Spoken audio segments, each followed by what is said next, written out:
dando sequência ao nosso curso de Física 3, nós vamos, no nosso encontro de hoje, estudar as associações de capacitores e resistores.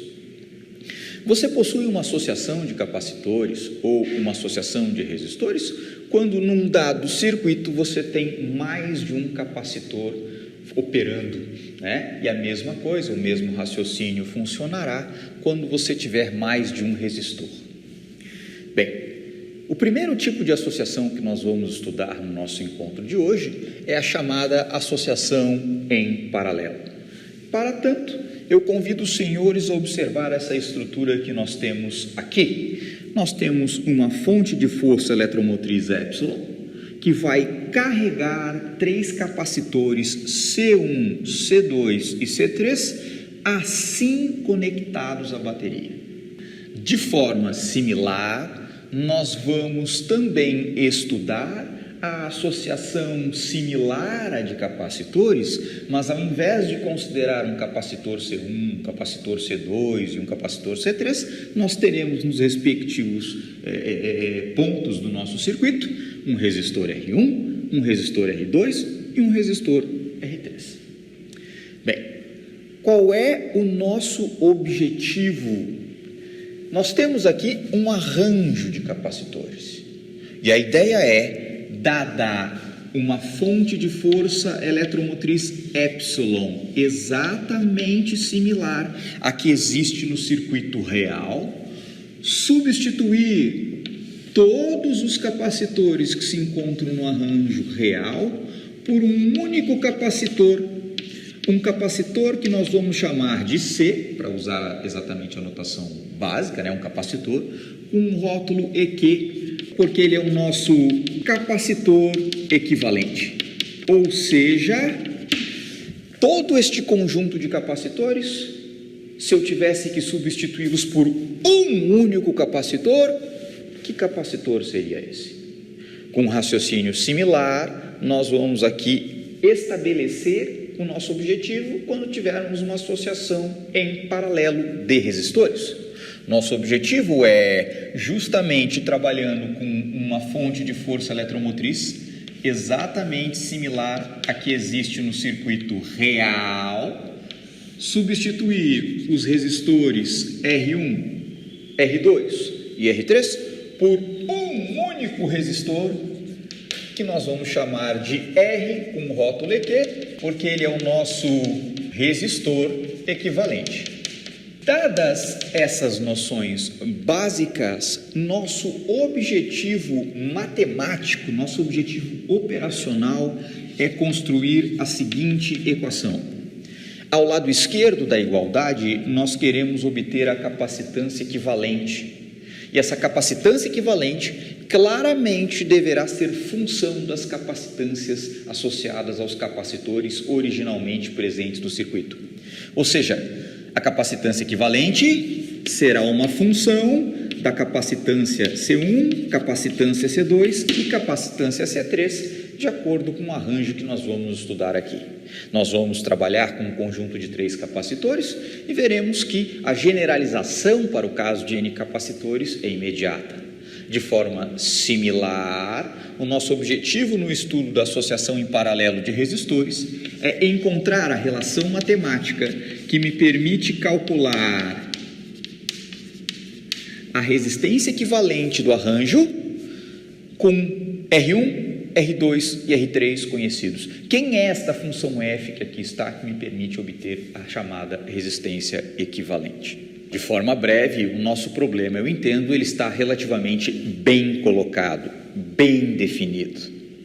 Agora, para podermos seguir em frente, nós vamos observar o problema e começar a raciocinar a respeito de como nós conseguiremos chegar nesta relação matemática que nos permitirá, então, calcular a capacitância equivalente numa associação em paralelo e, de forma similar, para uma associação de resistores em paralelo. A primeira pergunta que fica, obviamente, quando a gente vê esse assunto pela primeira vez, é: o que é uma associação em paralelo? Para responder essa pergunta, nós vamos observar aqui o nosso circuito real E vamos fazer uma análise justamente dos potenciais ou da tensão que existe em cada ponto do nosso circuito. Para tanto, aqui nós temos o terminal positivo da bateria. Nós razoavelmente podemos imaginar que vai sair uma certa corrente daqui, no instante t igual a zero. Essa corrente, que no final é carga elétrica, vai acabar se distribuindo por cada um dos capacitores. Nesse exato momento eu vou marcar esse ponto como 1, este outro ponto que está próximo ao terminal negativo como 2. Este ponto é muito importante, porque se há uma corrente elétrica fluindo no circuito, aqui ela é obrigada a se dividir. É o que nós vamos chamar de um nó ou um nodo. Eu vou chamar esse ponto de 3, o ponto equivalente ao outro lado do capacitor C3 eu vou chamar de 4, este de 5, porque é o próximo nodo, a corrente se dividiu aqui, uma parte seguiu para alimentar os capacitores C2 e C1, novamente esse ponto eu chamei de 5, esse ponto eu chamo de 6, este ponto na sequência eu chamo de 7, esse de 8. Eu convido os senhores, porque estamos fazendo essa análise para a associação de capacitores, aqui simplesmente nós vamos repetir a nomenclatura por razões óbvias, né? Então nós temos os pontos 1 e 2, que demarcam a região da fonte de força eletromotriz, 3 e 4, que marcam a diferença de potencial que atuará no resistor R3, 5 e 6 para o resistor R2 e, obviamente, 7 e 8 para o resistor R1. Fica nítido que, se eu quero saber qual é a diferença de potencial que existe justamente entre os pontos 1 e 2, eu observo a estrutura que existe entre os pontos 1 e 2. No caso, obviamente, estamos falando da fonte de força eletromotriz. Entre os pontos 3 e 4, será a diferença de potencial que atuará no capacitor C3, 5 e 6 no capacitor C2, 7 e 8 no capacitor C1. Nós vamos começar escrevendo, usando a seguinte notação. V de J será o potencial no ponto J. Então, nós vamos começar observando o que existe no ponto 1. No ponto 1, nós temos um certo potencial elétrico. Se nós nos movermos do ponto 1 até o ponto 3, nós claramente observamos que neste trecho do nosso circuito não temos nenhum capacitor, nenhum resistor ou qualquer outra estrutura que possa roubar a tensão, possa alterar a tensão elétrica que existe entre o ponto 1 e o ponto 3. Por hipótese, quando a corrente se move no nosso fio condutor, ela praticamente não sofre perdas, não perde tensão. Então, isso me permite imediatamente escrever que o potencial do ponto 1 necessariamente é igual ao potencial do ponto 3. Por raciocínio similar, entre o ponto 3 e o ponto 5, novamente, nós não temos capacitores, resistores ou qualquer outra estrutura, portanto, o potencial do ponto 3 é igual ao do ponto 5. E, de forma similar, também será igual ao potencial do ponto 7. Então, nós temos aqui esta primeira equação que caracteriza justamente as variações de tensão no nosso circuito. De forma similar, ao lado direito, justamente do nosso circuito, nós temos o ponto 2, o ponto 4, o ponto 6 e o ponto 8.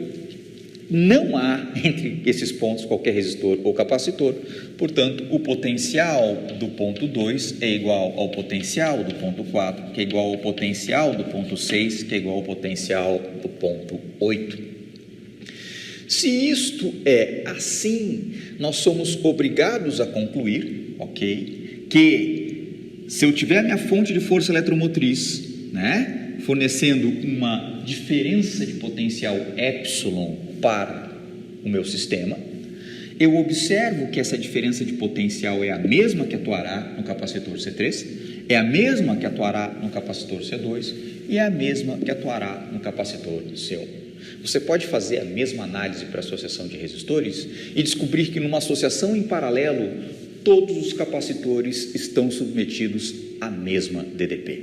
Então, a associação em paralelo é aquela na qual os capacitores estão submetidos à mesma diferença de potencial. Diante do que nós temos aqui e da noção de por que nós identificamos esta associação de capacitores como sendo uma associação em paralelo, Eu agora convido os senhores para um raciocínio extremamente simples, mas muito importante, porque é ele que forma o núcleo, o cerne, a noção que nos permite calcular a chamada capacitância equivalente desse arranjo. Nós vamos observar exatamente o diagrama que nos permite identificar a capacitância equivalente. Olhando somente para esse sistema, o que nós temos? Nós temos aqui uma fonte de força eletromotriz que carrega o nosso capacitor. E para carregar esse capacitor, certamente uma certa carga Qzão foi liberada pelo nosso terminal positivo. Esta carga caminha pelo fio condutor e então se deposita nas placas do nosso capacitor, até que a diferença de potencial entre as placas seja exatamente igual à diferença de potencial que a nossa fonte de força eletromotriz provê ao sistema. Nós vimos isso quando estudamos justamente o circuito RC. Bem, o que você pode afirmar? Que nesta placa se depositará uma carga mais Q e nesta outra placa uma carga menos Q. De acordo com a teoria que nós estudamos sobre capacitância, esta capacitância equivalente será igual ao valor absoluto em módulo, da carga que está presente em ambas as placas, dividido pela diferença de potencial que existe entre as placas do nosso capacitor, então já totalmente carregado. Agora, eu convido os colegas a raciocinar com este cenário aqui no nosso circuito real. No circuito real, saiu exatamente a mesma carga Qzão do terminal positivo. Essa carga chegou ao ponto 1, e em especial chegou ao ponto 3. Quando ela chega no ponto 3, ela é obrigada a se dividir, porque claramente você ainda tem outros capacitores no sistema e não tem nada bloqueando a passagem da carga para essa outra seção do nosso circuito. Portanto, uma certa carga vai migrar e vai carregar o nosso capacitor C3. Então, esta carga que aqui se deposita vai ser mais Q3 nesta placa, menos Q3 nesta outra. A nossa carga total liberada carregou o capacitor C3, uma outra parte continua caminhando e seguindo para as demais partes do circuito. Chegando nesse ponto, uma parte da carga migrará para o capacitor C2 e o restante irá para o capacitor C1. Portanto, nós vamos observar que nesta placa se depositará uma carga mais Q2 e nesta outra placa uma carga menos Q2, e toda a carga que sobrou, então, se depositará nas placas do que nós estamos chamando aqui de capacitor C1. Portanto, nós assumimos que aqui existe uma carga mais Q1 e aqui uma carga menos Q1. Bem, para poder calcular a capacitância equivalente, nós vamos agora invocar um princípio fundamental da física.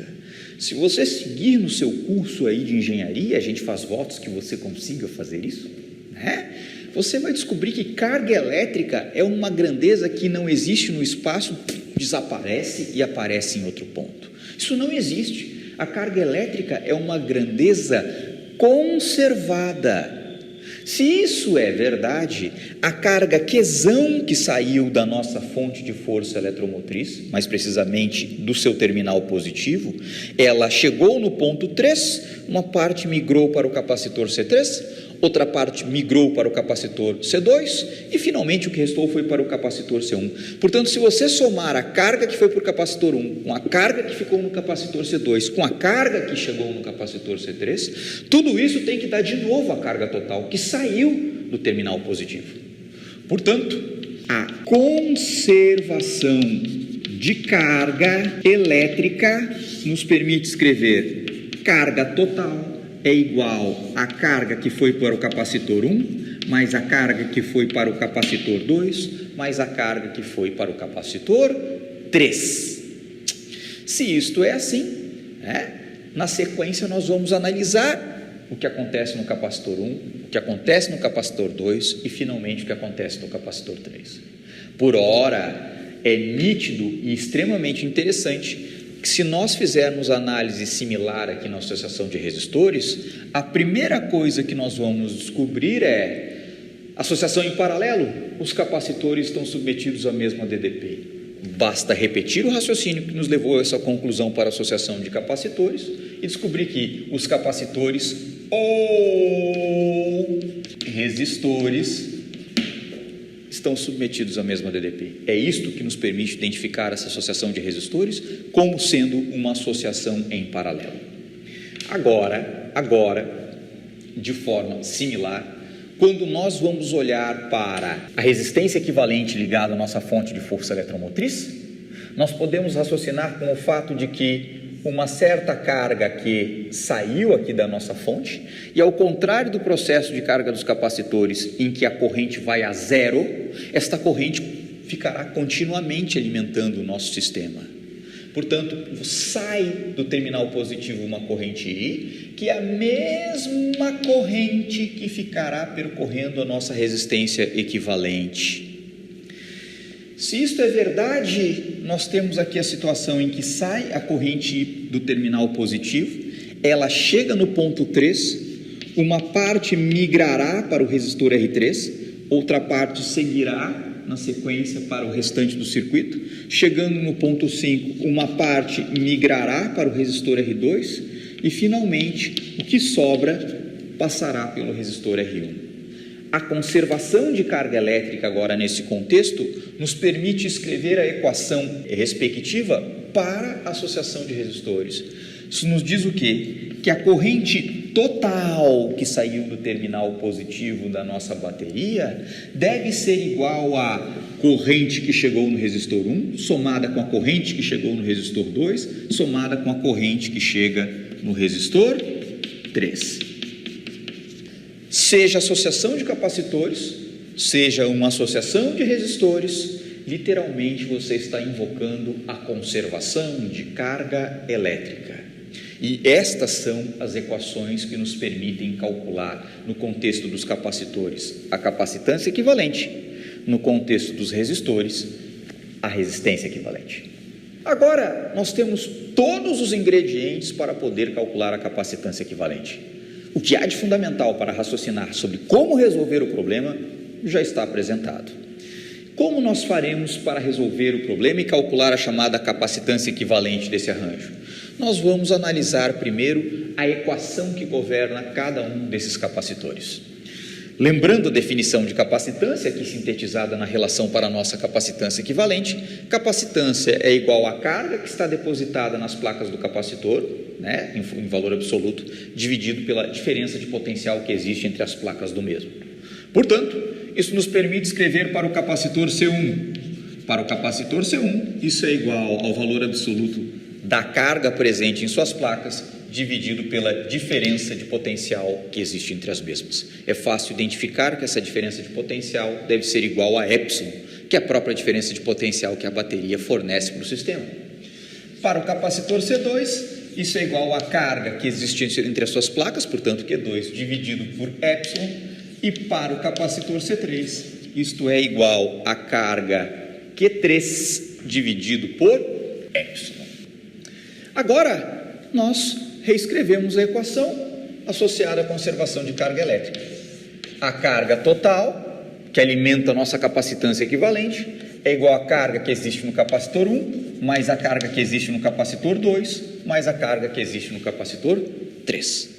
Juntando as peças desse quebra-cabeça, o que nós vamos obter? Isto é epsilon vezes a capacitância equivalente. Lembrando, nós escrevemos essa equação exatamente aqui ao lado, olhando para o diagrama da capacitância equivalente, porque esse é o nosso objetivo. Retornando, isso é igual a, por esta equação, epsilon vezes a capacitância do capacitor 1, mais epsilon vezes a capacitância do capacitor 2, mais epsilon vezes a capacitância do capacitor 3. Claramente, o fator epsilon pode ser colocado em evidência do lado esquerdo e do lado direito da igualdade, portanto ele se anula. E o que você está descobrindo é que a capacitância equivalente é dada simplesmente pela soma das capacitâncias que estão presentes na nossa associação. Simples assim.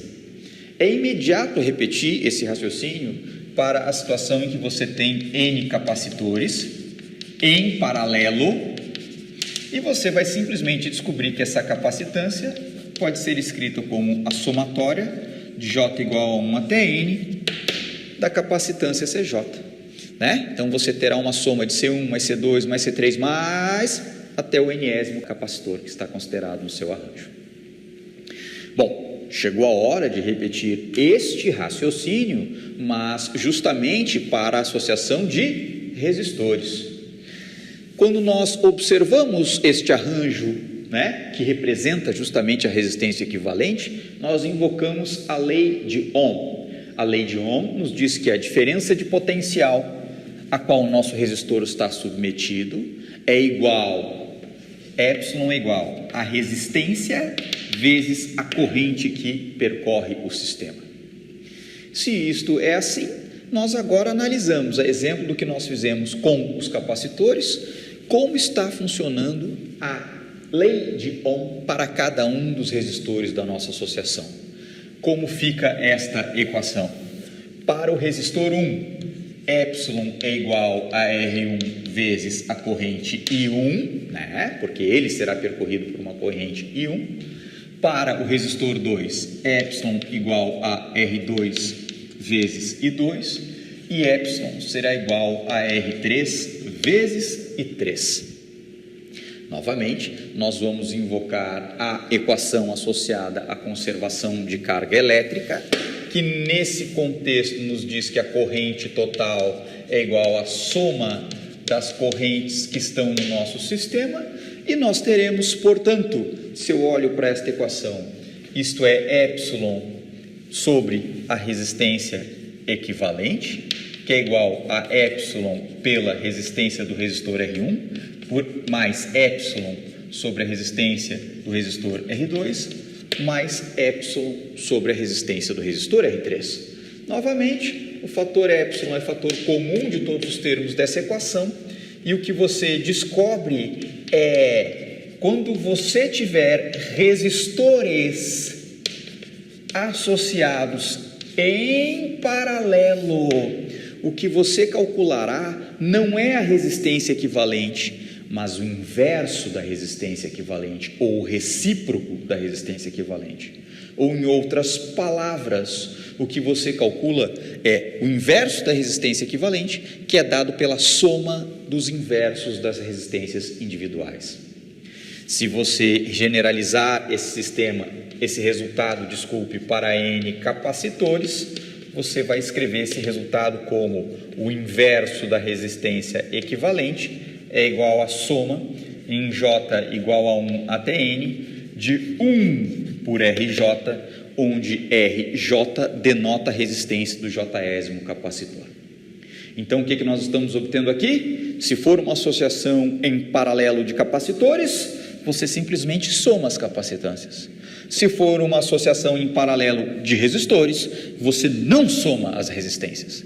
Você soma os inversos das resistências individualmente de cada resistor da sua associação e obtém o inverso da resistência equivalente. Atenção para esse detalhe.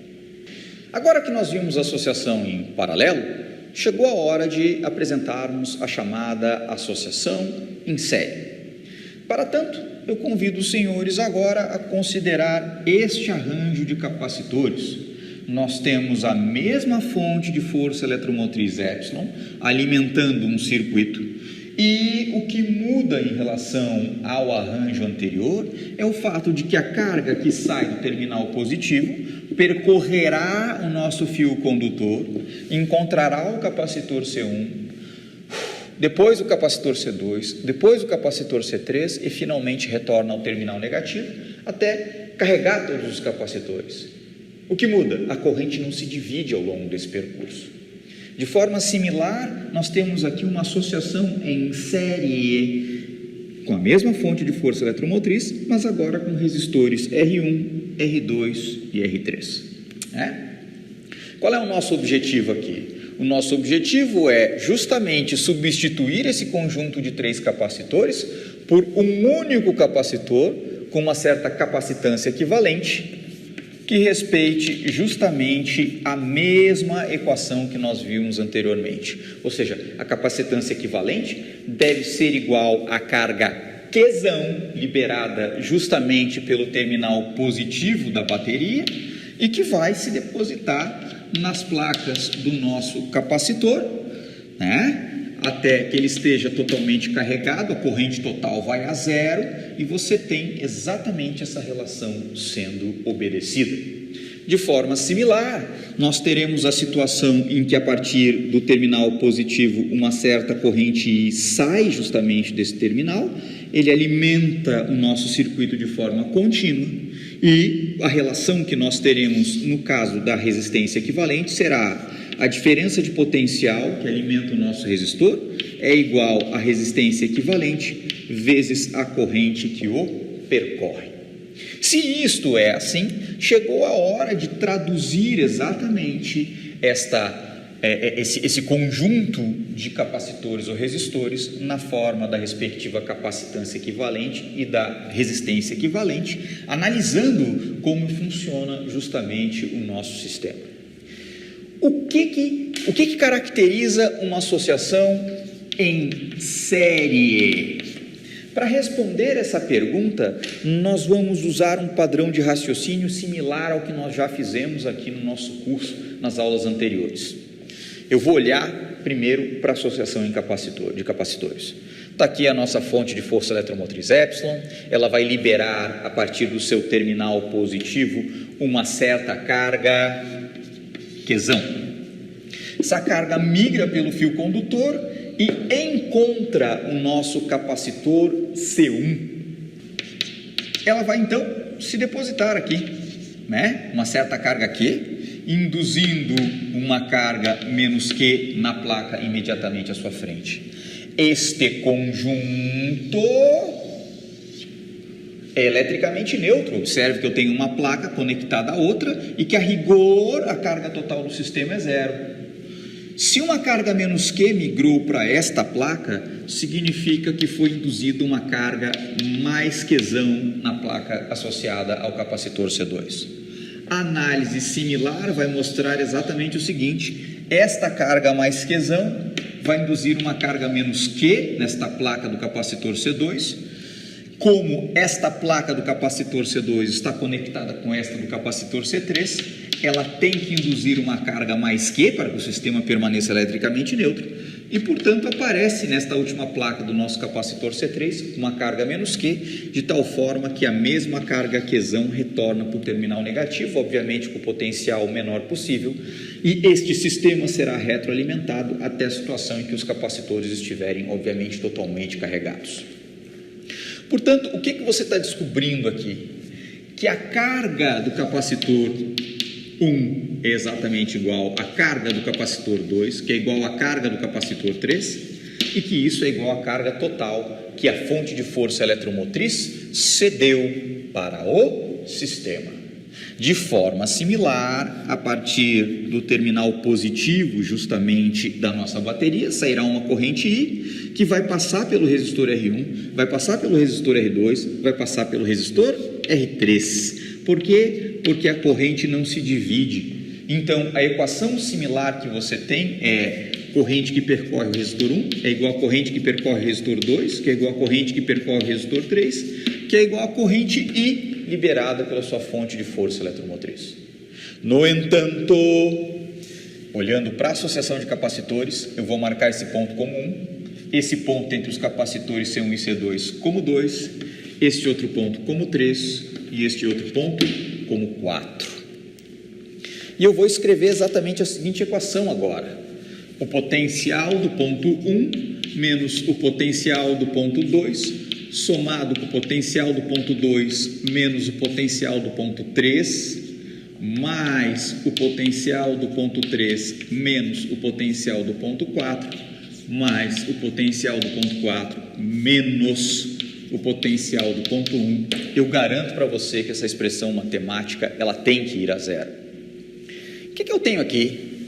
Quem existe entre os pontos 1 e 2 Entre o ponto 1 e 2, nós temos o nosso capacitor C1. O ponto 1 está próximo da placa positiva, portanto, seu potencial é maior do que o potencial do ponto 2. V1 menos V2 será uma grandeza positiva. E este termo está nos dizendo qual é a DDP do capacitor 1, ou, se eu repetir exatamente a mesma marcação de pontos na associação de resistores, qual é a diferença de potencial que o resistor R1 está submetido? De forma similar, se eu agora olhar o termo V2 menos V3, quem existe entre os pontos 2 e 3? O capacitor C2. V3 menos V4, quem existe entre os pontos 3 e o ponto 4? O capacitor C3. Portanto, este termo representa a DDP ou do capacitor 2 ou do resistor 2. Este termo representa a DDP do capacitor ou do resistor 3. Finalmente, nós temos no último termo da nossa soma, V4 menos V1. Observe que o ponto 4 tem que estar no mesmo potencial do terminal negativo da bateria e o ponto 1 tem que estar no mesmo potencial do terminal positivo. Portanto, o potencial do ponto 4 é menor do que o potencial do ponto 1. Isso nos permite escrever que este termo V4 menos V1 é menos epsilon. Por quê? Porque ele é exatamente igual à força eletromotriz que a bateria está cedendo ao sistema, ou para carregar os capacitores, no caso do arranjo de capacitores, ou justamente para alimentar os resistores que você tem ali na sua associação. O que isto significa? Significa que numa associação em série, os capacitores ou resistores estão submetidos a diferenças de potencial diferentes. Ou eu tenho a situação, no caso dos resistores, em que a corrente que os percorre é igual, mas DDPs diferentes. No caso dos capacitores, a carga que vai aparecer nas placas de cada capacitor individualmente é igual, mas as diferenças de potencial a qual eles estarão submetidos será diferente. Agora nós vamos usar justamente essa equação que relaciona a diferença de potencial que atua sobre cada capacitor ou resistor do nosso arranjo com a força eletromotriz cedida pela bateria para justamente alimentar cada um dos sistemas. Lembrando, vamos começar com a associação de capacitores. Qual é a definição de capacitância? Capacitância é igual a Q sobre V, valor absoluto da carga presente nas placas do capacitor, dividido pela diferença de potencial aplicada às placas do mesmo. Eu vou simplesmente reescrever essa equação para fazer uma aplicação mais imediata dessa expressão, colocando ao lado esquerdo da nossa igualdade a diferença de potencial que atua entre as placas do capacitor. Se isso é assim, então nós vamos olhar o capacitor C1, V1 menos V2, é exatamente a diferença de potencial que atua nas placas do nosso capacitor. Então, para o capacitor C1, eu posso dizer V1 menos V2 é igual à carga que existe no capacitor 1, dividido pela sua capacitância. Para o capacitor C2, nós teremos justamente V2 menos V3, e para o capacitor C3, V3 menos V4. Vou pegar esse conjunto de equações agora e vou alimentar essa equação principal. No lugar de V1 menos V2, entra a carga do capacitor 1, que é igual à carga total, dividido por C1. Então, isso é Q sobre C1, mais V2 menos V3, Q sobre C2, e, finalmente, Q sobre C3. Isso é igual ao quê? Eu vou pegar esse epsilon e vou jogar para o lado direito da igualdade. Então, ele entra aqui como mais epsilon. Mas agora, eu visualizo a relação associada à capacitância equivalente e simplesmente reescrevo isso como sendo a carga total dividido pela capacitância equivalente. E aí você chega no resultado que te permite calcular a capacitância equivalente numa associação em série de capacitores. Claramente, essa carga total pode ser colocada em evidência em todos os termos, e você calcula agora o inverso da capacitância equivalente é igual ao inverso, a soma dos inversos das capacitâncias individuais.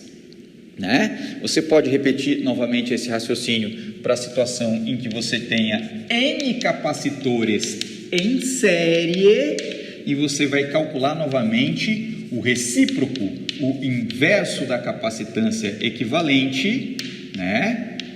Isto é escrito como: o inverso da capacitância equivalente é igual à soma dos inversos das capacitâncias individuais, somando então até o enésimo termo. Se nós agora raciocinarmos com o respectivo cálculo, a respectiva aplicação dessa expressão para associação em resistores, o que nós temos? Nós teremos para o resistor R1, V1 menos V2, é exatamente igual à resistência R1 vezes a corrente que o percorre, que é a própria corrente liberada pela bateria. Então, isso é simplesmente R1 vezes I para o resistor R2, V2 menos V3 é R2 vezes I, e para o resistor R3, V3 menos V4 é igual a R3 vezes I. Aplicando então agora esta expressão, nós teremos R1 vezes I, mais R2 vezes I, mais R3 vezes I, é igual a epsilon. Mas epsilon, observando agora a expressão da resistência equivalente, é igual a resistência equivalente vezes a corrente total.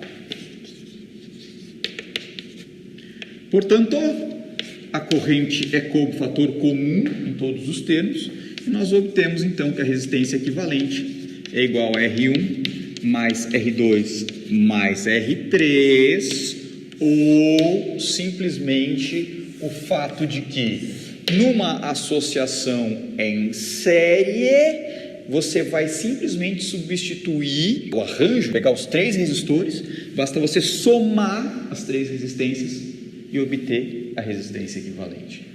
Se você tiver N resistores numa associação em série, você escreve essa equação, a resistência equivalente é igual à soma de J igual a 1 até N da soma das resistências individuais. Perceba que numa associação em paralelo, seja uma associação de capacitores ou uma associação de resistores, todos eles estarão submetidos à mesma diferença de potencial. E que para descobrir ou a capacitância equivalente ou a resistência equivalente, você invocará a conservação de carga elétrica para, ao somar ou as cargas que alimentam os capacitores ou as correntes que alimentam os resistores, obter a carga que alimenta a tua capacitância equivalente ou a corrente que alimenta a tua resistência equivalente.